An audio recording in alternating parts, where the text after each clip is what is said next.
real and actual freedom trail. The place where her country started, where it all began.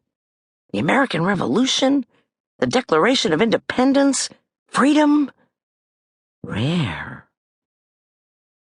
Judy and her family climbed up the stairs and out into the fresh air, heading for the information booth on Boston Common, where Dad bought a guide to the Freedom Trail.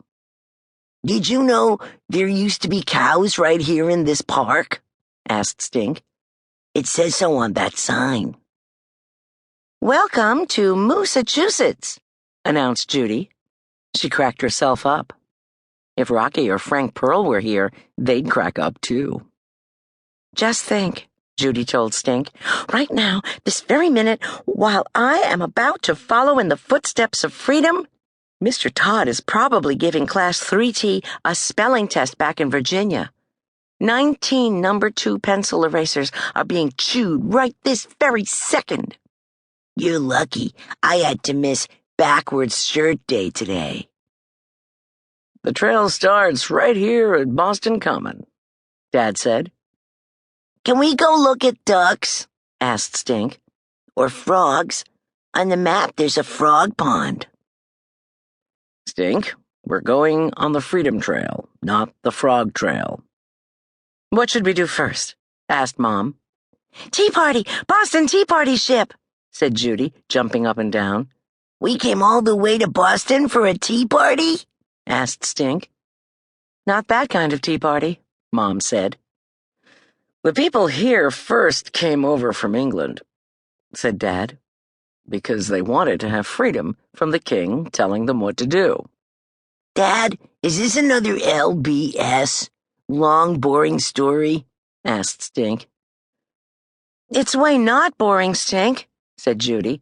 "It's the beginning of our whole country. This wouldn't even be America if it weren't for this giant tea party they had. See, the Americans wouldn't drink tea from over there in England. No way." "Not just tea," said Mom. "The British made them pay unfair taxes on lots of things, like paper and sugar. They called it the Stamp Act and the Sugar Act. But the Americans didn't have any say about what all the tax money would be used for." "I don't get it," said Stink. "We didn't want some grumpy old king to be boss of us," said Judy. "America wanted to be grown up and independent," said Mom. "Free from England, free to make up its own rules and laws." "So Thomas Jefferson wrote the Declaration of Independence," said Dad. "And a lot of important people signed it real fancy," said Judy. "Like John Hancock, first signer of the Declaration, right, Mom?" "Right," said Mom. "Before we hit the Freedom Trail, let's go see the Liberty Tree," said Dad. "That's where people stood to make important speeches about freedom." "Like a town crier?" asked Judy. "That's right," said Dad. "Here we are." "I don't see any tree," said Stink. "All I see is some old sign on some old building." "The British cut it down," Dad said, "but that didn't stop the Americans. They just called it the Liberty Stump and kept right on making speeches." "I don't see any tree stump," said Stink. "Hello, use your imagination, Stink," said Judy. "Kids, stand together in front of the sign so Dad can take your picture." "I still don't see what's so big about the American Revolution," mumbled Stink. "Some of us like the American Revolution, Stink," said Judy. "Let freedom ring," she shouted.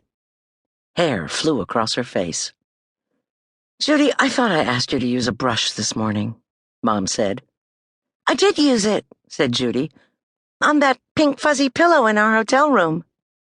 Mom poked at Judy's hair, trying to smooth out the bumps. Judy squeezed her eyes shut, making an ouch face.